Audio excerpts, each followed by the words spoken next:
I guess zooming out to a perspective that's going to frustrate everyone, my macro view on this on a long-term time horizon is that all of these L1s, for the most part, are going to converge on an extremely similar design and become relatively commoditized, and value is going to move up the stack. And so maybe a take that would frustrate everyone from every ecosystem is that I think the L1 trade is going to go for longer than everyone thinks, but eventually it's going to trade sideways into eternity. Hey everyone, this episode is brought to you by Namada, the shielded asset hub rewarding you to protect the multi-chain. So not only can you protect your own data across any asset and any chain, but you also get shielding rewards for strengthening data privacy protections for everyone. So you can check them out at namada.net and follow their mainnet launch. Stick around, you're going to be hearing all about them later in the program. Hey everyone, this episode is brought to you by Re.al, a new permissionless L2 built on the Arbitrum Orbit stack by DeFi natives for DeFi natives for tokenized real-world assets. It's a very cool chain. Highly recommend that you go check it out. And they just started their rewards program. So you can type in re.al/rewards. You can use the code in the show notes below. All right, thanks everyone. On with the show. All right, everyone. Welcome back to another episode of Bell Curve. Before we jump in, quick disclaimer. The views expressed by my co-host today are their personal views, and they do not represent the views of any organization with which the co-hosts are associated with. Nothing in the episode is construed or relied upon as financial, technical, tax, legal, or other advice. You know the deal. Now, let's jump into the episode. All right, everyone, welcome back to another episode of Bell Curve. Today is a special episode. And when I say special, I mean you are stuck with just me today. The Framework guys celebrated their 5th anniversary of Framework last night. Cheers, fellas, welcome. They had to travel, and a bunch of folks are at SBC this week. And so it's just going to be me because I couldn't leave you guys without a week of content. We got a bunch of news stories this week, so I'm going to try out this new format. I'm just going to listen to myself monologue for a little bit, and hopefully it is entertaining for folks as well who want to stick around. But I want to start out with the first story of this week, which is, because this is basically half a political podcast at this point, the headlines this week is that Kamala Harris has briefly flipped Donald Trump in prediction markets. So if you look at Polymarket, the absolute pico top of Donald Trump's odds were north of 74% right after his failed assassination attempt.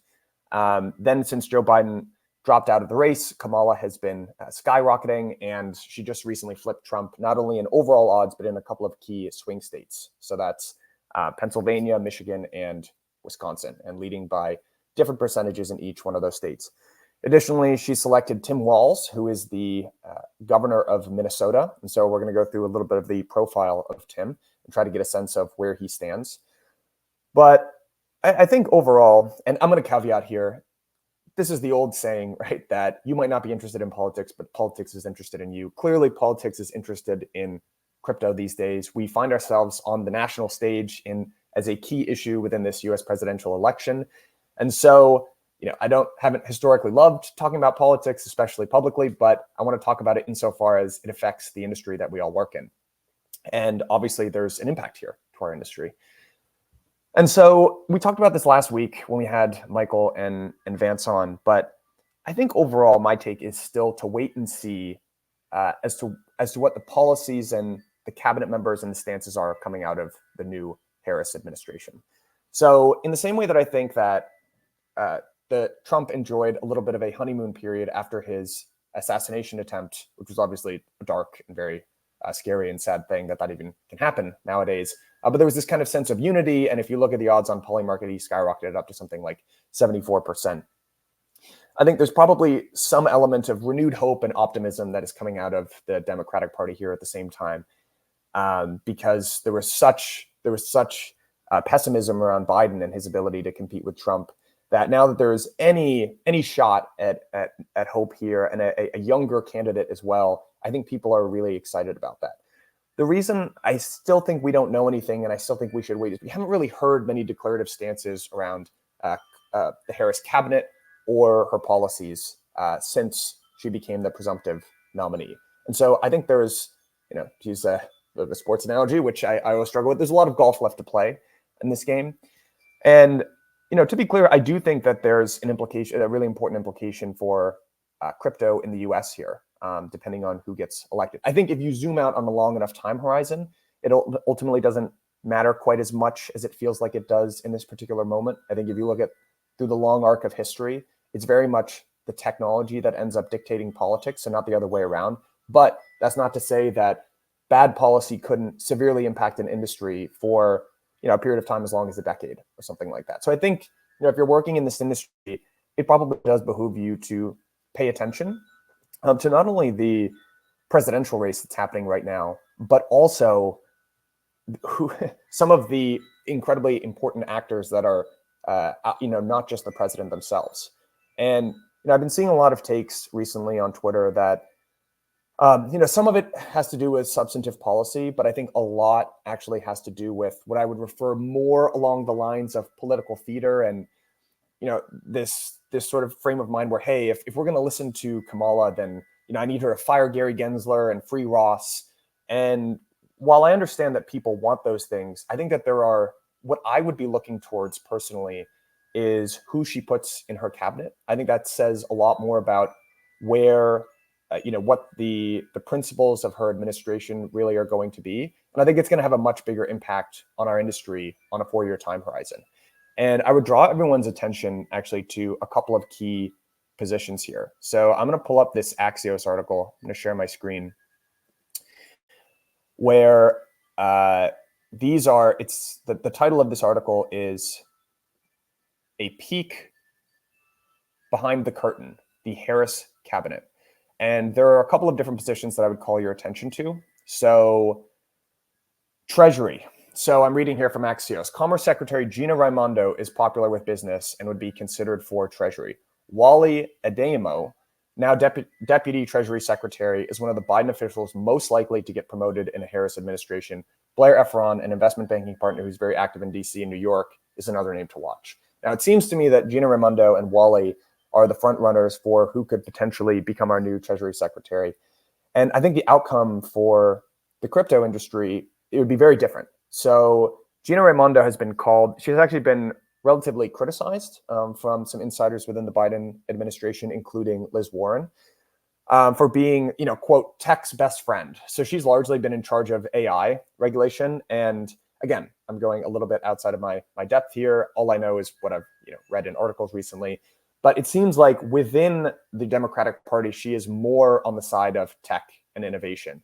And frankly, the fact that Elizabeth Warren criticized her is basically all you need to know about how friendly she might be towards new and advancing tech. Although I will say that the current posturing around AI in the United States is not super great. And there's a lot of talk about basically KYCing data centers and things like that for companies that are, or limiting the amount of compute that some of these AI models would have access to, which I think is not particularly friendly.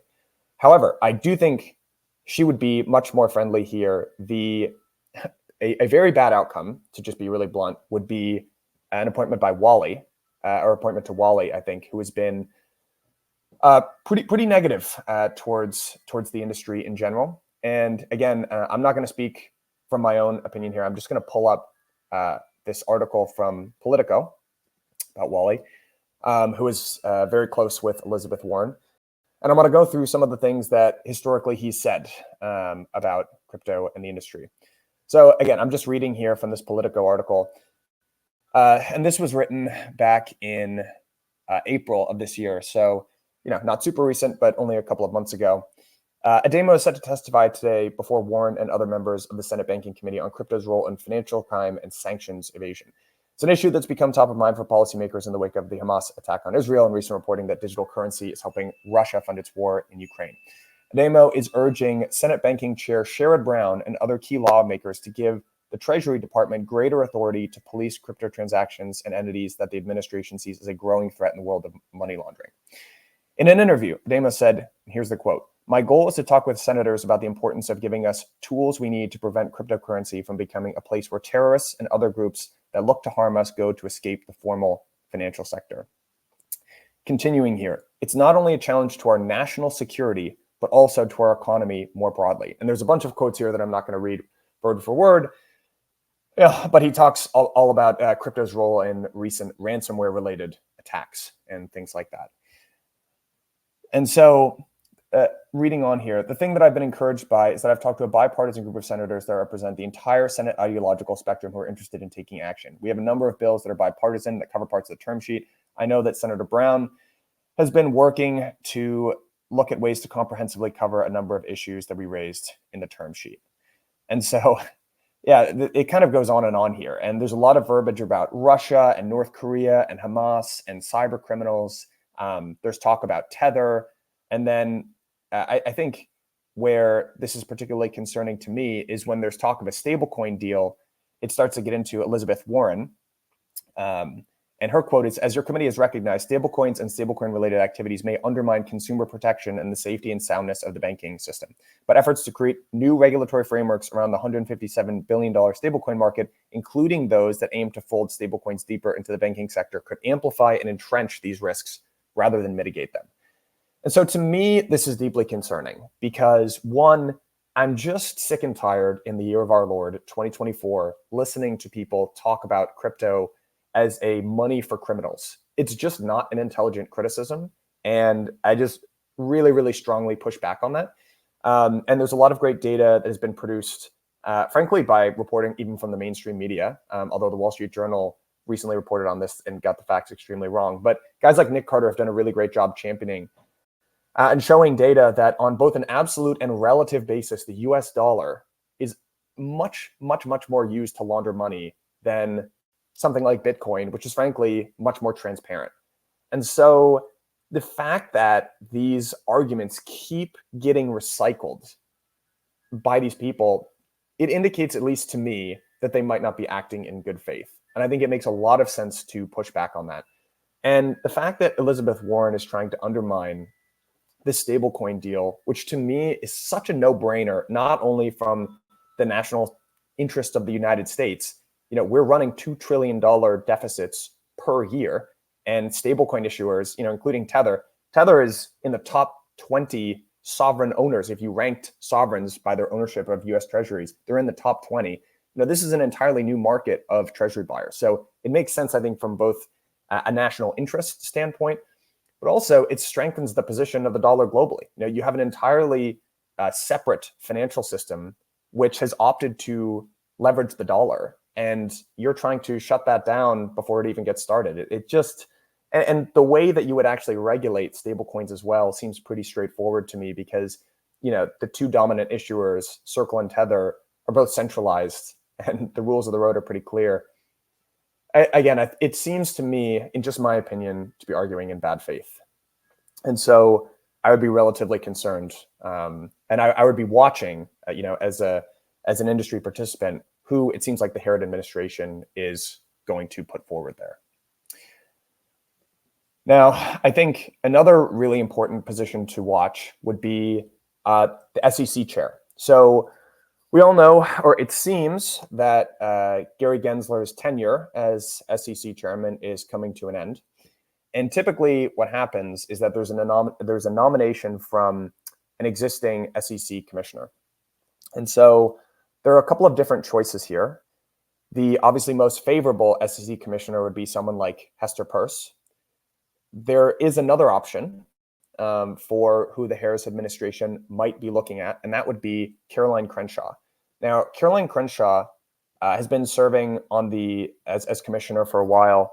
The Biden administration just re-upped her term, and she might be the commissioner, the SEC commissioner, who is even less favorable towards crypto as an industry than Gary Gensler. She voted against even the Bitcoin ETFs.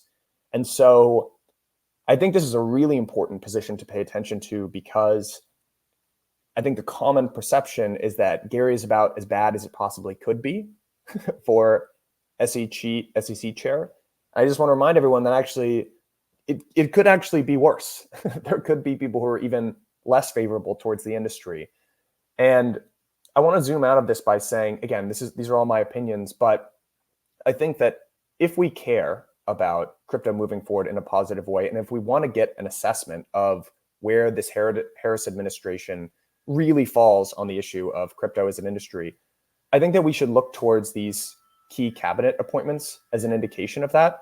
And I'm not a big fan of, again, this engaging in political theater and pressuring the administration to make these big declarative acts, because I think we all know in our heart of hearts that they're not going to do that. There's a big difference between Trump, who doesn't have an incumbent position, and a sitting administration breaking, decades of protocol. It's obviously just not going to happen. And so I think that, again, I would focus less on what I would call the political theater, and I would look towards, I think, these two appointments, Treasury Secretary and SEC Commissioner. I think that's going to be very indicative of how the Harris administration feels about crypto and our industry in general. So I think that's really important to pay attention to. Hey everyone, this episode is brought to you by Namada, the shielded asset hub protecting the future of the multi-chain. Namada is a chain that's near and dear to my heart because in previous seasons of Bell Curve, we've talked about how the cardinal original sin of most blockchains is not thinking about privacy from the beginning, but also because if we want to onboard a whole bunch of applications, it doesn't work in a default transparency setting. So Namada not only brings about a better future that we all want, but it's going to help onboard a ton of new applications. So Namada introduces a novel shielding reward system. The way that it works is if you hold your assets in the shielded set, you help strengthen Namada's data protection guarantees and collect non-rewards in return. Namada will initially support IBC and Ethereum-based assets, but eventually the idea is for this to expand into a comprehensive hub for all assets. Really, really excited about what the folks over at Namada are doing. I highly recommend that you go and check them out at namada.net. You can follow their mainnet launch, which is soon TM. Very exciting. Tell them that I sent you. Click the link, bottom of the show notes. Hey everyone, this episode is brought to you by Re.al, R-E.al. They're a new permissionless L2 built on Arbitrum Orbit for tokenized RWAs. So basically they've got this portfolio of real world assets that actually exist out there that generate yields. They import them on chain and find ways to reward their users very creatively. So one of the cool things about Re.al is that it's the first L2 where 100% of profits from transaction fees and fees from protocols deployed onto the chain accrue back to the L2 governance token. And currently, I mentioned this at the top of the episode, but they have a reward program going on for early users of the chain where 10% of the RWA tokens are being distributed, which is very cool. So you as a user can go over there and provide concentrated liquidity, trade, borrow, and leverage tokenized RWAs, including T-bills, real estate, and tokenized basis trades. So again, head over to re.al/rewards, and you can use the code found in the show notes here. Tell them that I sent you. Thanks, Re.al, for making this possible. The other big landmark win that happened this week is we finally got a settlement for Ripple. So Ripple has been ordered to pay a $125 million civil penalty in its lawsuit with the SEC. The SEC had sought a remittance payments of $2 billion, while Ripple asked for a maximum penalty of $10 million. So that is a hilariously wide window. And I think the way the SEC has come out and postured about this is that they view this as a win. But, this is what they ended up getting in civil penalties is a 94% less than what they ultimately ended up asking for. And it's hard to not look at this. And this is actually, before I go any further, it's looking like this is final. This came from Judge Annalisa Torres. She issued her final judgment yesterday, but both parties, the SEC and Ripple, are still able to appeal the judgment. But yeah, this is a long-going lawsuit here. There were a couple of different elements to it originally. One of the big distinctions was between programmatic sales and institutional sales of XRP. And Judge Torres argued last year, or issued a judgment last year, that the programmatic sales of XRP did not constitute a securities offering. And the personal lawsuits that were brought against Brad Garlinghouse and Chris Larson were eventually dropped. And so it feels like this is a really big win for not only Ripple and XRP, the token, but generally for altcoins in general, because I think people were looking towards this as a little bit of a bellwether or precedent in terms of how the courts were going to respond to the SEC's tactic of regulation by enforcement. And so this seems like really positive precedent, again, for tokens that are launching based here out of the United States. And there was a really good take, I thought, from Gabriel Shapiro, formerly of Delphi and now the founder of MetalX Labs. And I'm just going to read from his tweet here.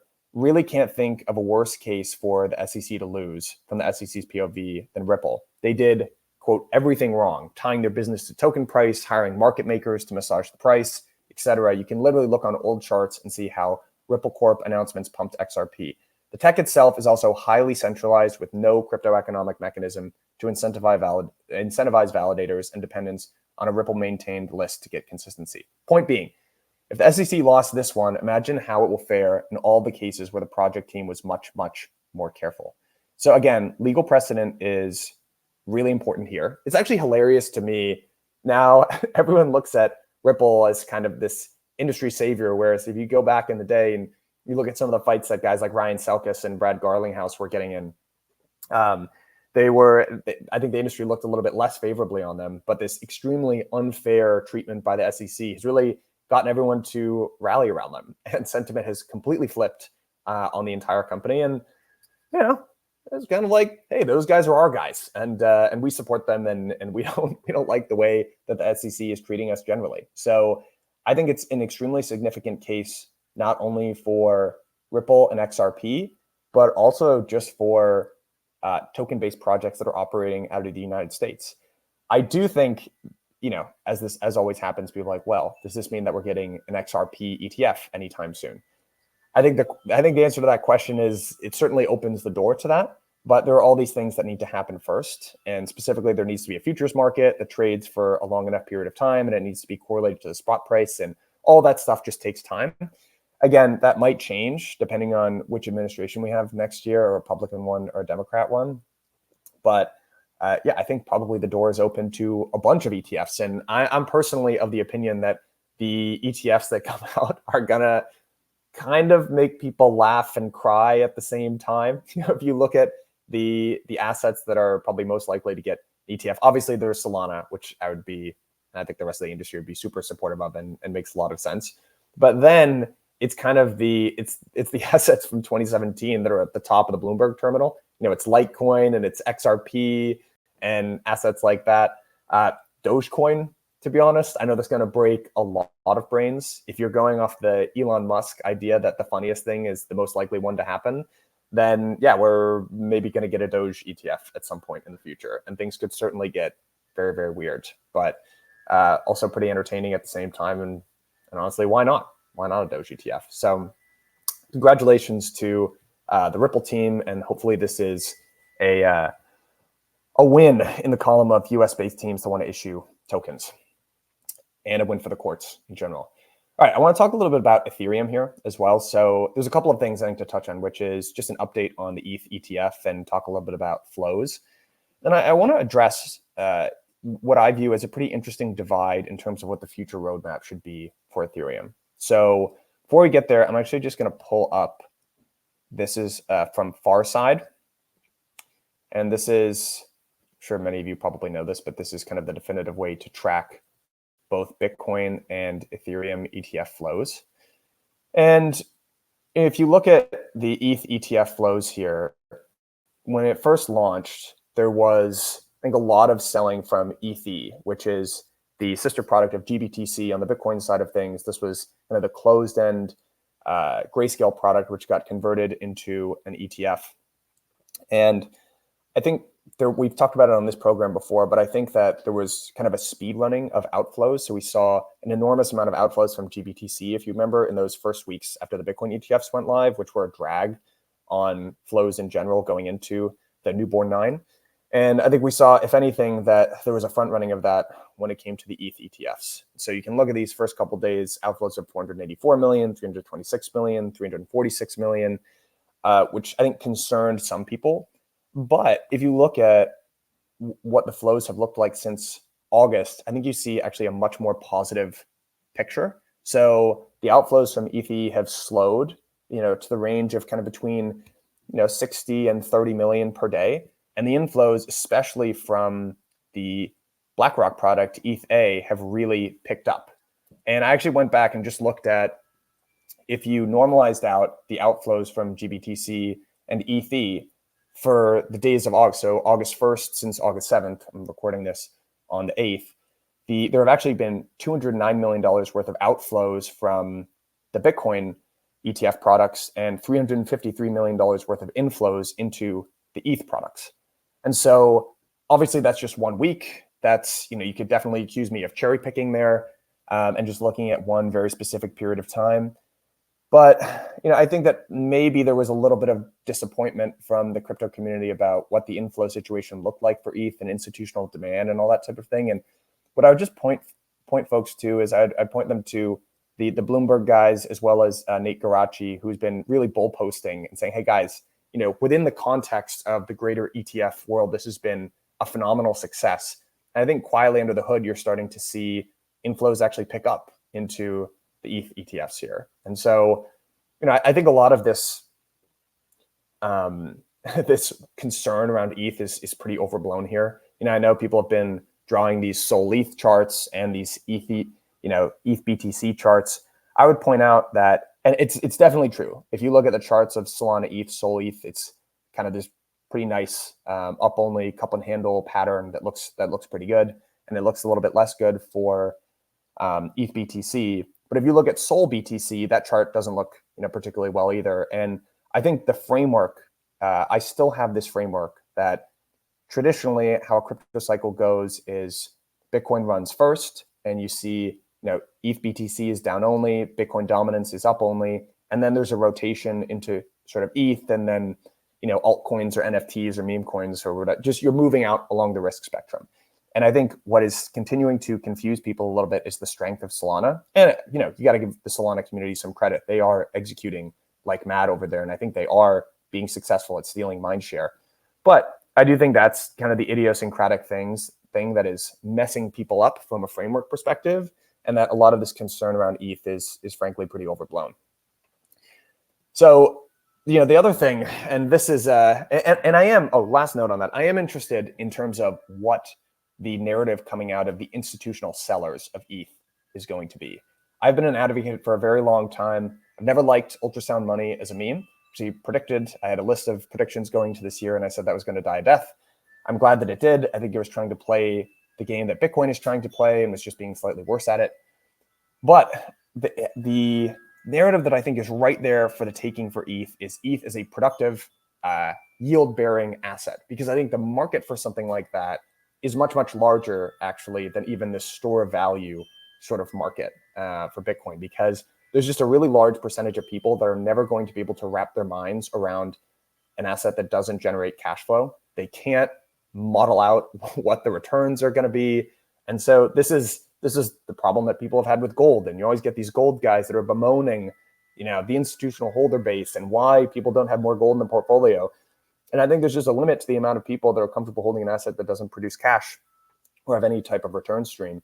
And ETH has that. And so, I know there's a debate around minimum viable issuance versus maximum viable security. That's actually going to happen at permissionless this year. We'll plug for permissionless. I'm very interested in that debate because I think that, real yield aside, I do think if you can have an asset like ETH that actually generates a return stream, it's a super, super powerful narrative that's going to sell really well within the institutional community.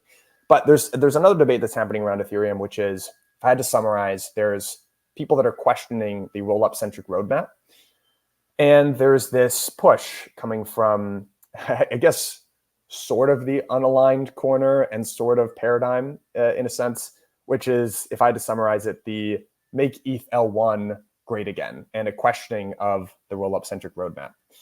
And I'm gonna actually read out this quote here from Chow over at Alliance, who I really enjoy his takes, and I think he sums up how a group of people, and I'm gonna say I think it's a loud minority, but certainly a group of people are feeling within about ETH at the moment. Okay, here. Share my screen. Here's the quote. If you could go back in time and change one thing about Ethereum, what would it be? For me, it's the roll-up centric roadmap. They should have prioritized scaling to L1 instead. To be clear, I'm not saying that they should never do L2s. L2s will happen permissionlessly with or without them. I'm saying going L2s before fully exploring the potential of the L1 is proven to be premature. And it has led to all the UX/DX problems, tech debt, and VC mal investments that we have today. I remember distinctively watching a Vitalik presentation in ETH Berlin 2019 in the front row. We had a giant slide that said, Ethereum needs to scale at the L1 before scaling the L2s, shortly after they pivoted to the roll-up centric roadmap. To this date, I still don't know what happened internally and what led to this pivot. So I think that's one frame of mind. And inherent to this as well is at what layer of the stack are we going to be able to capture cash flows? And because everything is still integrated or bundled within Solana, and there's this idea that that's actually going to happen at the execution layer, that maybe Solana is going to be able to capture more cash flows, more real yield, that type of thing. And I think that there is the vast majority, again, I guess zooming out to a perspective that's going to frustrate everyone, my macro view on this on a long-term time horizon is that all of these L1s, for the most part, are going to converge on an extremely similar design and become relatively commoditized, and value is going to move up the stack. And so I think we're basically in this long-term commodity boom, which is similar to different periods of time in the 80s and 2000s when commodities got financialized by folks like Goldman Sachs, where there was this big kind of long sustained boom in commodities before they rolled over. And I think that's basically this long-term trade that we're seeing with L1s. And so maybe a take that would frustrate everyone from every ecosystem is that I think the L1 trade is going to go for longer than everyone thinks, but eventually it's going to trade sideways into eternity. And there's a lot of debate right now around, CNode just, I've seen CNode shitpost about this a lot on Twitter, but, if one more person asks, where is value going to be captured in the modular stack? It's kind of the idea that launched 1,000 podcasts. And I think my take would be probably nowhere. I don't actually think that right now, I think that you're going to do a better job of holding on to those cash flows at the execution layer. But ultimately, I see it all migrating up and going towards apps at the end of the day, which is why I know that there's a lot of heated feelings about this and debate around how much value should or how much activity should we want on ETH, the L1. But I'm not actually sure on a really long-term time horizon that it matters all that much, because I view all these things all the L1s as being relatively commoditized. In the interim, though, I am sympathetic to the view that it doesn't make sense to completely stop developing the L1. And I think there's some pretty sensible pushback, and I've seen Vitalik talk about this as well, is that, Moore's law is a real thing. And so even though we want to keep hardware and bandwidth requirements for validators on the L1 really low, I do think it makes sense to increase them a bit relatively in keeping with Moore's law. And so that might enable you to have shorter block times, which I understand is a topic of conversation in the Ethereum community today.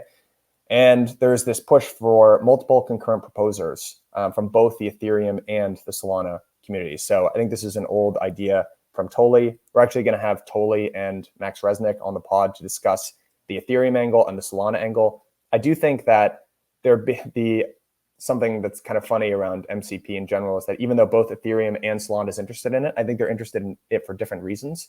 I think Max sees this from the perspective of censorship resistance and being able to break the monopoly that proposers have.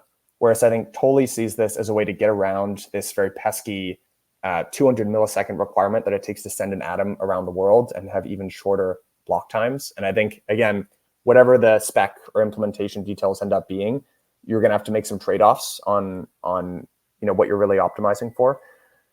But yeah, I think in the short term, it's probably very difficult to put the genie back in the bottle of the roll-up centric roadmap. And I ultimately think if you let the roll-up centric roadmap play out, it's going to end up being just fine. Although one idea that I would push back on in general is you often hear people say, I've only got so many hours in the day and I'm just going to focus on my one ecosystem. I think that when Ethereum adopted the roll-up centric roadmap, they didn't take some of the lessons of Cosmos. And one of the things that Cosmos got deeply right is they prioritized interop from the start. And they actually had a philosophy and a culture around interoperability. And I think that they maybe missed some of the downside of Cosmos, which has been this fragmentation. which has been extremely real in the Cosmos community. And it's really interesting to look at Cosmos as an example because there are a lot of successful Cosmos full stack chains. Celestia is a great example. Berachain is a great example. DYDX is a great example. Osmosis. And so even though there's this question I've seen floating around, is Cosmos dead? I think the Cosmos as a design philosophy is alive and well and actually succeeding. It's really the hub that is struggling and value accrual for Atom the token. And so I think that maybe if Ethereum had looked at that with a little bit more of a critical eye in the beginning, we could have seen ahead to some of these challenges. But I think it's as you start to see these different L1s converge in their architecture and their roadmaps, I think it's a really good lesson for other communities. And now that there are Bitcoin L2s that are developing, I don't think that because these communities have been so siloed from each other over the course of the last couple of years, having talked to a couple of the Bitcoin L2 teams, I'm not sure they've fully internalized a lot of the lessons that ETH L2s have learned. And I would say the same thing for Solana as well. It seems like we're going to get Solana L2s, and there's a lot of lessons that you could learn from the ETH L2 and roll-up centric roadmap. And so I think it makes a lot of sense for each of these communities to pay attention, because each, like, be it Solana or Bitcoin or Ethereum or Cosmos, they've all optimized for different parts of the stack. And I think there are good lessons to be learned from paying attention to each one. And finally, this isn't really a big story, but I thought it was interesting. I saw this tweet today, where people were talking about, the relative opportunity set and the ease of investing in crypto in 2016 versus today. And the original tweet was a great account, and I don't mean to call anyone out here at all, because a lot of people actually, frankly, agreed with him. But it's Trade But Why. And I'm just going to share my screen here and read this out. I have a very strong feeling of my job here is done after my last 50K Bitcoin buys. Somehow, I think the easy money paradigm in crypto is over. Not saying there won't be opportunities anymore, but I think of the 2017 through 2021 as parallel to the poker boom of 2007 to 2010. When there was just such a crazy influx of new participants, it was ridiculously easy to extract money from the player pool. After new money dried up and people stopped playing, the space became more and more tough as average skill increased and tools became more advanced, an endless vicious cycle. The result being people are just forced to play. The result being people are just being forced to stop playing online poker competitively, and only the best of the best survive and have enough edge on the remaining player pool. Basically, I see this exact thing playing out in crypto. And I feel right about now is the tipping point where an obvious easy money paradigm turns into a really hard market to beat, as there's consistently less new dumb capital and consistently more professional / institutional type players entering the space. Even the traders with an incredible track record of timing cycle tops and bottoms were mostly capable of it because overlying old cycle patterns and curve fitting charts. I think that kind of stuff will no longer be as useful going forward, and hence my own edge will also take a massive hit. Okay. So I think there's a lot of stuff to unpack here. And I'm just going to share a true story, actually, when Jason and I were thinking about starting Blockworks. Before we even started Blockworks, this was 2017, and I went to a buddy of mine apartment, and I floated this ridiculous idea of hosting crypto conferences by him. And he actually got to crypto before me. He bought a little bit of Ethereum. And his response was, dude, I just feel like we missed it.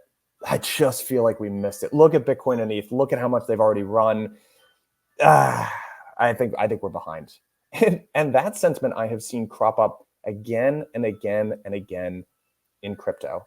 And I think there's a really strong human urge here to engage in some revisionist history and to just say, look, if I could just go back in time, all I had to do was buy Bitcoin and ETH. You know what this reminds me of is those like HODL memes that crop up every now and again when Bitcoin is going down, and this is how it looks like to HODL, and it's just walking up a hill, and this is how it actually felt. And there's like a pit of fire and lions and like a moat that you have to swim across with sharks. And I think it's true. And if you go back to 2015 or 2016, Bitcoin did not feel like an obvious bet. First of all, the idea was just really disproven. Second of all, we were going up to these civil wars, and we were really uncertain about how that was going to turn out. Although that was well before that actually took shape. You didn't even know if this idea of non-sovereign money made any sense. It was crazy volatile. Is 80 some percent off the highs. It didn't feel like an obvious thing at all. The only thing you ever heard about it was that it was negative and drug money. You didn't have any of the proponents that you have today. You didn't have Larry Fink going on CNBC and saying this is going to be great. Ethereum was not a consensus bet until 2021. For the first 6 years of its existence, it was an ICO. Remember, ICOs were a bad word back then. It ran up to $1,400 and then it dropped to $85. All of the intellectual capital. My memory of the 2018 to 2020 period was that there was this reconsolidation of intellectual capital around Bitcoin. It was a really popular thing to say, at conferences, that it was only going to be Bitcoin from here and nothing else was going to matter. We were programming conferences back then. I remember this is how people felt, and you were kind of laughed out of the room or looked at a little funny if you were, doing anything other than that. And so again, I just think there's this really strong, and look at how non-consensus Solana was even 12 months ago. And you could have easily just said, well, you could have just bought Sol and held it. I don't know. I think there's a really strong urge to engage in some revisionist history there. Now, some of these points here were specifically written from the perspective of a trader and some of the edge that is going to erode as more sophisticated participants move into the market. That's where, look, there may be some amount of truth to that. And if you were a retail trader that had some edge over your other retail traders, then yeah, that edge is probably going to evaporate. Yeah. And you either need to up your game by starting a more sophisticated hedge fund or joining a more sophisticated hedge fund and upping your infrastructure and all that type of thing. Or yeah, you're probably going to be, with the rest of retail. But something that's happened to traditional financial markets is basically the same thing. It used to be, in the 60s and 70s and 80s, it was mostly a retail-driven market. Today, it's vast majority institutional. Imagine saying, in the 60s and 70s that there was going to be no more opportunity in financial markets. Think about the wealth that's been created since that period of time, as it's a much more sophisticated and institutional market. And I kind of think today that saying that there's no more opportunity in crypto or that the easy money has been made would also be like looking at Google when it IPO'd in 2004 and saying, well, these guys already made about 10,000%. That was the easy money. Okay, I'm out. And I think it's actually the opposite of that. Yes, there's more dispersion, right? You have more sectors to choose from, that type of thing.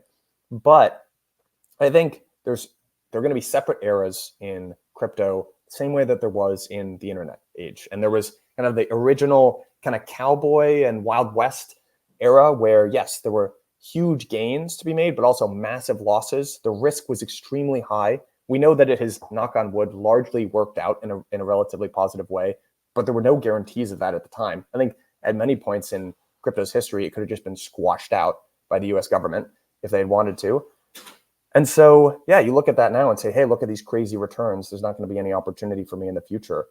I really think it's the opposite of that. I think that we are on the verge of some large sovereigns accepting crypto and maybe, possibly, knock on wood, actually creating some rules of the road, which will allow companies to take risks and for more traditional forms of capital formation to emerge, and for you to be able to return, profits to token holders, that type of thing. I don't know. I think we're just on the cusp actually of maybe the market structure has changed and there aren't going to be these yep, I just buy at the bottom of the 4-year cycle and sell the top, but a longer, slower grind upwards where real value is created. And if you're operating a business in this space, this is just one man's opinion, but I just think it's better. I think those are much better conditions for business operators and for sustained value creation. And so, this was just one small argument that was going on my feed, but I thought it was worth addressing because this is something that periodically people worry about, either folks at Blockworks or things that I hear bandied around. And if you're out there thinking, hey, I might have missed the boat, or there's not going to be a ton of opportunity, if your mindset is that I'm just going to trade against, dumb retail coming in and buying meme coins, then probably you're right. But also probably that's not a good for society in general. And I'm not really rooting for you to be able to keep your edge there. Not trying to be a hater here, but I think we can all agree that's probably not the super, even if it's neutral, it's not like a great thing, right? It's not why a lot of us are here. But I think building new business models and innovating on and creating a new, parallel financial system. Like that stuff we're just on the doorstep of that. And so I think there's so much reason to be optimistic operating in this space. And yeah, I think the best times are still ahead of us, honestly. So anyway, guys, that's my rant. I appreciate for those of you who have stuck around and listened to me talk to myself for this long. Framework, miss you guys. We'll see you next week. I got to plug Permissionless here again. We've got a phenomenal agenda for everyone, and yeah, I think this year there's going to be more of a focus on politics than there ever has been. I think that this election is going to matter quite a bit. I think that the cabinet members that each of these nominees put in positions of power are going to matter quite a bit.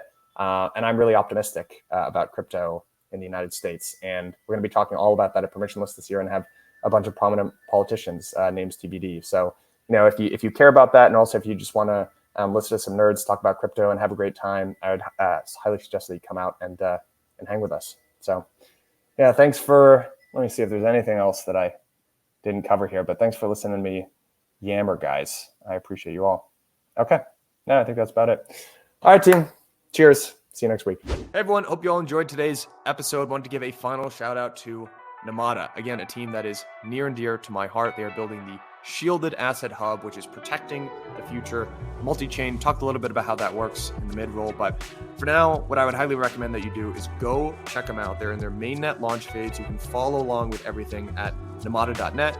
You can start rewarding yourself by shielding your actions and strengthening data privacy for all across the multi-chain. So thanks again, Namada, for all the great work that you're doing.